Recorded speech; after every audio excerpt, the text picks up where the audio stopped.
एक mining spaceship बोरियलिस अंतरिक्ष के असीम अंधकार में सफर कर रहा था। इस शिप में क्रायोपॉड्स, गहरी नींद वाले कैप्सूल में सोए हुए माइनर्स थे, जिन्हें अपनी मंजिल तक पहुंचने में अभी 4 साल और लगने वाले थे।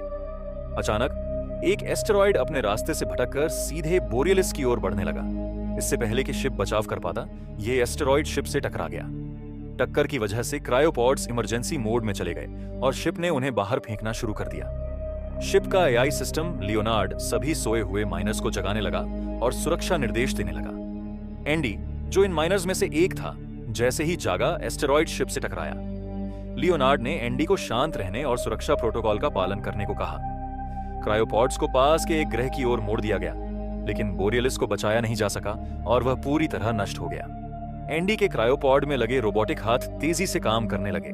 उन्होंने उसका सूट तैयार किया, हेलमेट लॉक किया और ऑक्सीजन सप्लाई शुरू की। कुछ क्रायोपॉड्स टक्कर या ग्रह के वायुमंडल में प्रवेश के दौरान जलकर नष्ट हो गए। एंडी का क्रायोपॉड मुश्किल से वायुमंडल में प्रवेश कर पाया। जैसे ही वह एक पहाड़ी से टकराने वाला था, उसने जल्दी से दिशा बदली और किसी तरह क्रैश लैंडिंग कर दी। एंडी बेहोश था, लेकिन अपने परिवार की याद से झटके में होश में आ गया। होश में आते ही उसने अपने चारों ओर नजर दौड़ाई। वह खुद को एक पथरीली पहाड़ी के बीच पाता है, जहां काले बादल गरज रहे हैं। एंडी अपने शिप से संपर्क करने की कोशिश करता है, लेकिन कोई जवाब नहीं आता।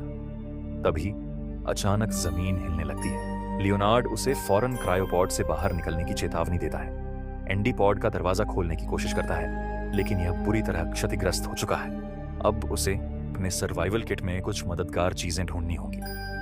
अब बेहद हताश होकर वह एक फायर एक्सटिंग्विशर से पॉड की खिड़की तोड़ता है और बाहर निकलने की कोशिश करता है, लेकिन जैसे ही वह बाहर आने लगता है, जमीन अचानक हिलती है और पॉड पलट जाता है। टूटे कांच की धार से उसका सूट फट जाता है, इसलिए एंडी जल्दी से एक स्पेशल स्प्रे से सूट के कट को सील करता है। तभी लियोनार्ड उसे आगाह करता है कि पॉड में आग लग गई है। अब 1 सेकंड भी गंवाए बिना एंडी तेजी से खुद को मिट्टी में दबाकर आग से बचने की कोशिश करता है। फिर अचानक एंडी आसमान में जलते हुए बोरियलिस शिप को देखता है। पूरा शिप आग की लपटों में घिर चुका है और जब वह ग्रह की सतह से टकराता है तो एक जबरदस्त विस्फोट के साथ पूरी तरह बिखर जाता है। विस्फोट की लहर एंडी को कई मीटर दूर उछाल देती है, लेकिन किस्मत से वह किसी तरह बच जाता है। संभलते हुए एंडी लियोनार्ड से पूछता है कि वे कहां हैं। लियोनार्ड बताता है कि वे एक अनजान स्टार सिस्टम में हैं और अपनी असली मंजिल तक नहीं पहुंचे। तभी एंडी को दूर कहीं रोशनी दिखती है। अब उसके पास कोई और रास्ता नहीं है, उसे उसी दिशा में बढ़ना होगा। रास्ते में एंडी बोरियलिस के जलते हुए मलबे के पास पहुंचता है। उसे एक और क्रायोपॉड मिलता है। वह उसमें से ऑक्सीजन टैंक निकालने की कोशिश करता है, लेकिन तभी अंदर एक डेड बॉडी देखकर घबरा जाता है। हिम्मत जुटाकर वह टैंक निकालता है, लेकिन यह पहले से ही बेकार हो चुका है। गुस्से और निराशा में वह रोशनी की ओर बढ़ने का फैसला करता है। जैसे ही वह आगे बढ़ता है, उसके पीछे पड़े क्रायोपॉड के अंदर कुछ डरावने संकेत मिलते हैं, खून के धब्बे और गहरे नाखूनों के निशान। साफ हो जाता है कि एंडी यहां अकेला नहीं है। आखिरकार एंडी रोशनी तक पहुंचता है और एक अन्य सर्वाइवर ड्वेन से मिलता है। ड्वेन एंडी को देखकर बेहद खुश होता है, लेकिन जल्द ही उसकी सोच चौंका देती है। ड्वेन का मानना है कि शायद वे ही 2 अकेले जिंदा बचे हैं और अगर बचना है तो उन्हें मरे हुए लोगों को खाना पड़ेगा। ड्वेन एंडी को बताता है कि कंपनी ने फ्यूल बचाने के लिए एक एस्टेरॉयड बेल्ट के बीच से शॉर्टकट लिया, जिससे यह हादसा हुआ।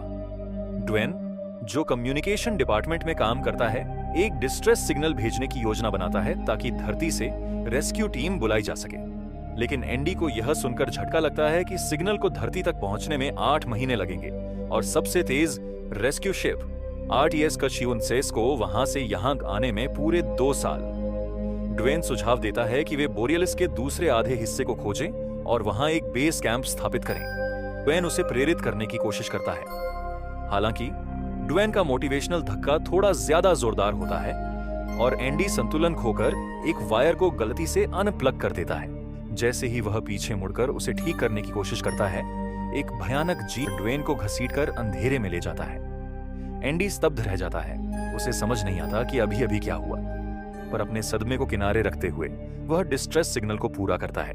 ड्वेन की बंदूक उठाता है और अकेले ही शिप के दूसरे हिस्से की ओर बढ़ने का फैसला करता है। जैसे ही एंडी आगे बढ़ता है, उसकी ऑक्सीजन खत्म होने के कगार पर पहुंच जाती है। तभी रेडियो पर एक नई आवाज आती है। एक सर्वाइवर नाओमी। नाओमी बताती है कि उसके पैर क्रायोपॉड में फंसे हुए हैं और वह एंडी को अपनी लोकेशन भेजती है। लियोनार्ड एंडी को चेतावनी देता है कि वह इलाका बेहद अस्थिर है और वहां जाने से वह अपनी बची खुची ऑक्सीजन भी खत्म कर लेगा। लेकिन नाओमी गिड़गिड़ाते हुए कहती है कि उसके पास दोनों के लिए पर्याप्त ऑक्सीजन है। आखिरकार एंडी फैसला करता है कि वह उसे बचाने जाएगा। रास्ते में नाओमी और एंडी बात करने लगते हैं और एक दूसरे को जानने की कोशिश करते हैं। कई घंटे बीत जाते हैं, रात होने लगती है और एंडी को अजीब हरकतों का एहसास होता है। उसे अंधेरे में कुछ चलता फिरता नजर आता है और वह लियोनार्ड को स्कैन करने के लिए कहता है, लेकिन लियोनार्ड यह करने में असमर्थ रहता है। नाओमी मजाक में कहती है कि लियोनार्ड एक पुराना और सस्ता एआई मॉडल है जिसे कंपनी ने पैसे बचाने के लिए चुना था। 1 घंटे बाद भी एंडी आगे बढ़ता रहता है, लेकिन उसे अंधेरे में कई छायाएं झलकती हैं। फिर उसे अजीब तरह के पैरों के निशान दिखते हैं। जब वह उनका पीछा करता है तो उसे एक गड्ढा मिलता है जो मकड़ी के जाल से घिरा हुआ है। यह देखकर एंडी का खून जम जाता है। वह नाओमी को तुरंत सूचित करता है कि शायद इस ग्रह पर एलियन मकड़ियां हैं, लेकिन फिर वह खुद को याद दिलाता है कि असली एलियन तो वह और नाओमी है। इसका मतलब ये मकड़ियां इस ग्रह की असली निवासी हैं। अब एंडी तेजी से चलना शुरू कर देता है। उसे एहसास होता है कि यह जगह बेहद खतरनाक है। रास्ते में नाओमी उससे सवाल करती है, तुमने यह नौकरी क्यों ली? और शायद एंडी अपने अतीत से भाग रहा है। यह सुनकर एंडी का दिमाग अपने अतीत की ओर चला जाता है। फिर वह धीरे से कहता है, उन्होंने मुझे छोड़ दिया। अचानक एंडी को एक गहरी गुर्राने की आवाज सुनाई देती है। वह घबराकर अपने आसपास स्कैन करने लगता है। तभी लियोनार्ड उसे चेतावनी देता है, तुम्हारी ओर कई ट्रैकर्स तेजी से बढ़ रहे हैं। पर चौंकाने वाली बात यह थी कि ये ट्रैकर्स उन्हीं क्रू मेंबर्स के थे जो पहले ही मर चुके थे। जैसे ही ट्रैकर्स करीब आते हैं, एंडी फ्लेयर गन चलाता है। फ्लेयर की रोशनी में भयावह नजारा सामने आता है। बड़े बड़े बिच्छू जैसी पूंछ वाली मकड़ियां उसके तरफ बढ़ रही थीं। डर के मारे एंडी जान बचाकर भागता है, लेकिन अचानक उसका पैर फिसल जाता है और वह धरती में एक दरार के अंदर गिर जाता है। ऊपर से एक विशाल मकड़ी उसका पीछा कर रही थी। कुछ सेकंड बाद एंडी कई मीटर नीचे गिरकर एक चट्टान के किनारे लटक जाता है। हालांकि वह चमत्कारिक रूप से बच जाता है, बस इसलिए क्योंकि वह अभी इस कहानी का मुख्य किरदार है। ऊपर से मकड़ी गुस्से में दहाड़ती है, लेकिन नीचे आने की कोशिश नहीं करती। एंडी झटपट नाओमी को मकड़ियों के बारे में बताता है। ट्रैकर्स असल में उन क्रू मेंबर्स के थे जिन्हें में ये मकड़ियां खा चुकी थीं। मतलब उनके ट्रैकर्स अब इन राक्षसी जीवों के पेट में मौजूद थे। तभी एंडी देखता है कि उसके सूट में ऑक्सीजन लीक हो रही है। वह अपने पास बची आखिरी सीलेंट स्प्रे से उसे पैच करता है। अचानक ड्वेन की आवाज रेडियो पर गूंजती है, मैं इन दैत्याकार मकड़ियों से लड़ रहा हूं। नाओमी एंडी से कहती है कि वह ड्वेन की मदद करे, लेकिन एंडी हिचकिचाता है। ड्वेन के पास मुझसे ज्यादा ऑक्सीजन है, शायद वह खुद को बचा सकता है। लेकिन अंततः नाओमी एंडी को ड्वेन की लोकेशन बताती है और वह उसकी ओर बढ़ता है। जल्द ही एंडी को ड्वेन की फ्लेयर दिखती है। वह वहां पहुंचता है, लेकिन ड्वेन कई मकड़ियों से घिरा हुआ था। लेकिन इससे पहले कि वह कुछ कर पाता, एक विशाल मकड़ी उस पर छलांग लगाती है और उसे अपने जबड़ों में दबा लेती है। एंडी घबराकर एक क्रायोपॉड के पीछे छिप जाता है। तभी एक और मकड़ी एंडी की गंध सूंघने लगती है, लेकिन नाओमी चालाकी दिखाती है। वह एक पास के क्रायोपॉड की लाइट ऑन कर देती है, जिससे मकड़ी का ध्यान भटक जाता है। इसका फायदा उठाकर एंडी एक और क्रायोपॉड में छिप जाता है, लेकिन वहां एक सड़ा गला शव पड़ा था। डर के मारे एंडी नाओमी से कहता है, जल्दी से इस पॉड की लाइट बंद करो। पर नाओमी के दिमाग में एक और बड़ा प्लान था। वह सभी पॉड्स की लाइट एक साथ ऑन कर देती है। मकड़ियां एकदम पागल हो जाती हैं और सभी पॉड्स की तरफ भागती हैं। इसी बीच एंडी बच निकलता है, लेकिन एक मकड़ी फिर भी उसका पीछा करती है। एंडी तेजी से दौड़ते हुए एक धुंध वाले इलाके में पहुंच जाता है। अब मकड़ी अचानक उसका पीछा छोड़ देती है। एंडी को समझ नहीं आता कि ऐसा क्यों हुआ। तभी वह एक अद्भुत नजारे को देखता है। चारों ओर बैंगनी रंग में चमकते हजारों छोटे जीव। यह एक जादुई दृश्य था। पर कुछ ही सेकंड बाद ये जीव गहरे लाल रंग में बदल जाते हैं और एंडी पर हमला कर देते हैं। एंडी अपनी जान बचाने के लिए दौड़ता है और किसी तरह इस भयानक स्वार्म से बच निकलता है। नाओमी एक नई थ्योरी बताती है। हो सकता है मकड़ियां इन लाल चमकते जीवों से डरती हों, इसीलिए उन्होंने तुम्हारा पीछा छोड़ दिया। इससे पहले कि एंडी इस बारे में सोच पाता, अचानक जमीन से एक विशाल मुंह खुलता है। एक भीमकाय राक्षस जिसका मुंह गुफा जितना बड़ा था एंडी को अचानक निगल लेता है। वह तेजी से अंधेरे में गिरता चला जाता है। उसकी आंखों के सामने अपनी पत्नी और बेटे की यादें घूम जाती हैं और फिर एंडी हमेशा के लिए उस दैत्याकार प्राणी के अंदर समा जाता है। एंडी डर से चिल्लाता है, लियोनार्ड मदद करो, मुझे हार्ट अटैक आ रहा है। लियोनार्ड तुरंत एंडी के सूट में लगे डिफिब्रिलेटर को एक्टिवेट करता है। जैसे ही इलेक्ट्रिक झटका लगता है, राक्षस अचानक दर्द से तड़प उठता है और एंडी को अपने गंदे मुंह से बाहर उगल देता है। एंडी जमीन पर गिरता है, मुश्किल से खुद को संभाल पाता है।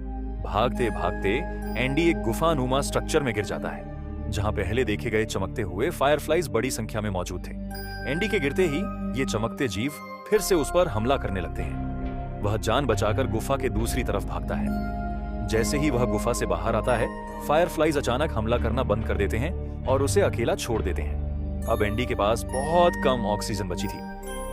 किसी तरह वह समय रहते वहां पहुंच जाता है और नियोमी जल्दी से अपने ऑक्सीजन सप्लाई से उसे जोड़ देती है। लेकिन नियोमी की टांग अभी भी फंसी हुई थी।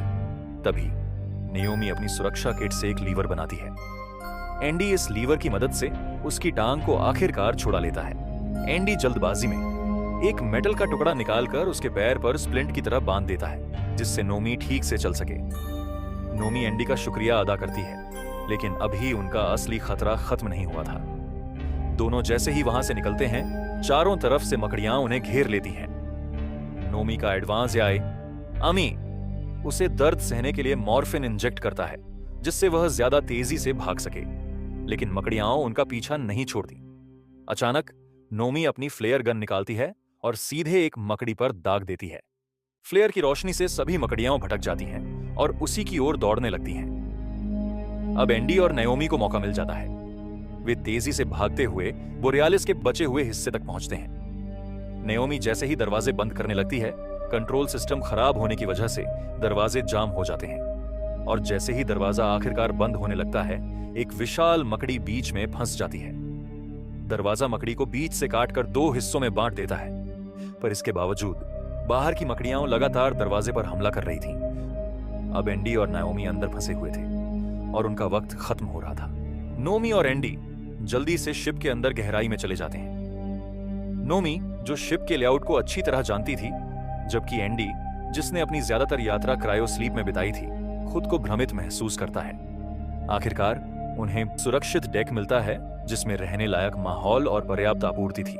लेकिन जैसे ही वे डेक का दरवाजा खोलने की कोशिश करते हैं, वे चौंक जाते हैं जब उन्हें पता चलता है कि एक विशाल मकड़ी जहाज के अंदर आ चुकी है। छिपकर देखते हुए वे मकड़ी को एक अंडा देते हुए देखते हैं जो उसने मरे हुए क्रू मेंबर के शरीर में लपेट कर रखा था।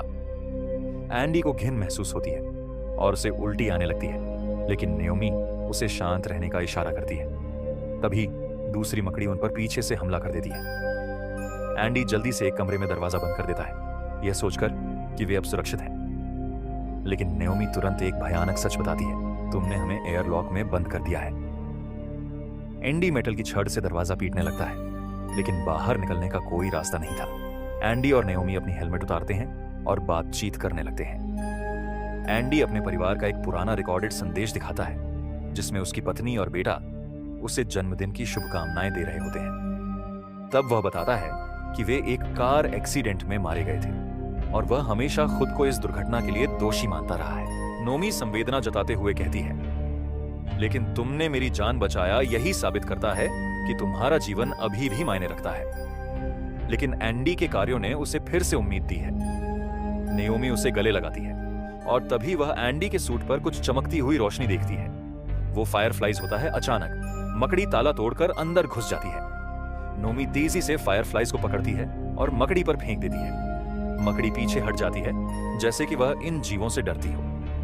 अब नोमी और एंडी को भागने का मौका मिल जाता है, लेकिन जैसे ही वे दौड़ने लगते हैं, मकड़ी फिर से उन पर झपटती है। तीनों फिसलकर कार्गो बे में गिर जाते हैं। मकड़ी अब फिर से हमला करने वाली थी। एंडी जल्दी से नाओमी का स्प्रे उठा लेता है और मकड़ी पर फेंकता है। मकड़ी स्प्रे के डिब्बे को काटती है और एक जबरदस्त विस्फोट होता है जो मकड़ी को कुछ समय के लिए बेहोश कर देता है। यह उनके भागने का आखिरी मौका था। एंडी एक माइनिंग ड्रिल का इस्तेमाल करके मकड़ी को हमेशा के लिए खत्म करने का प्लान बनाता है। नाओमी मकड़ी को अपनी ओर आकर्षित करने के लिए दौड़ती है, जबकि एंडी ऊपर एक काम करने वाले पॉड की तलाश करता है। लीनर्ड उसे बताता है कि एकमात्र चालू पॉड 2 स्तर ऊपर है।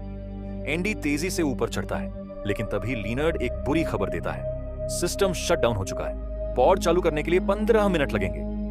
लेकिन एंडी के पास इतना समय नहीं था। एंडी सिस्टम को मैन्युअली ओवरराइड करने का फैसला करता है। अब या तो पॉड चालू होगा या पूरा शिप ही उड़ जाएगा। अब नाओमी एक चमकते हुए बीकन की तरह नजर आ रही थी, जिससे मकड़ी उसकी ओर आकर्षित हो गई। वो भागते भागते एंडी की लोकेशन की ओर आने लगी। एंडी ने अपना सूट पॉड से कनेक्ट किया ताकि उसे मैन्युअली चार्ज किया जा सके। लियोनार्ड ने चेतावनी दी, ये प्रोसेस मेरे सिस्टम को शॉर्ट सर्किट कर देगा, यानी मैं हमेशा के लिए खत्म हो जाऊंगा। लेनर्ड ने यह भी कहा कि एंडी, तुम भी इस झटके से बच नहीं पाओगे। मकड़ी अब सीधे एंडी की ओर दौड़ रही थी। जैसे ही वो करीब आई, एंडी ने पॉड को जबरदस्त ताकत से लॉन्च कर दिया। उसने अपने परिवार के एक्सीडेंट की यादों को याद किया, जिसने उसकी जिंदगी हमेशा के लिए बदल दी थी। पॉड सीधे मकड़ी के ऊपर गिरता है और उसे कुचल देता है, लेकिन झटके की वजह से एंडी खुद बेहोश हो जाता है। आंखों में आंसू लिए वो सोचती है कि एंडी मर चुका है, लेकिन कुछ सेकंड बाद एंडी की आंखें खुल जाती हैं। नाओमी उसे गले लगा लेती है। दोनों सूरज की पहली किरणें देख रहे थे, जो इस अजीब लेकिन खूबसूरत ग्रह पर उग रही थी। तभी अचानक लियोनार्ड की आवाज फिर से सुनाई देती है, मैं वापस आ गया हूं एंडी, मैंने खुद को अपग्रेड कर लिया। एंडी हंसकर राहत की सांस लेता है। लियोनार्ड उनके लिए एक खूबसूरत गाना बजाने लगता है। एंडी और नाओमी एक दूसरे का हाथ पकड़कर भविष्य की ओर देखते हैं। जो सफर बस एक क्रायो स्लीप यात्रा होने वाला था, वो अब जीवन और मृत्यु की जंग में बदल चुका था। अब उन्हें रेस्क्यू शिप के लिए 2 साल तक इंतजार करना होगा। अगर उनका संदेश धरती तक पहुंचा तो, पर एक बात पक्की है, एंडी और नाओमी किसी न किसी तरह इस इंतजार को यादगार बना ही लेंगे, शायद रोमांटिक अंदाज में। अगर आपको यह कहानी पसंद आई तो हमारे चैनल को लाइक और सब्सक्राइब करें। आप कौन सी मूवी का रिकैप देखना चाहेंगे, हमें कमेंट में बताएं। मिलते हैं अगली वीडियो में।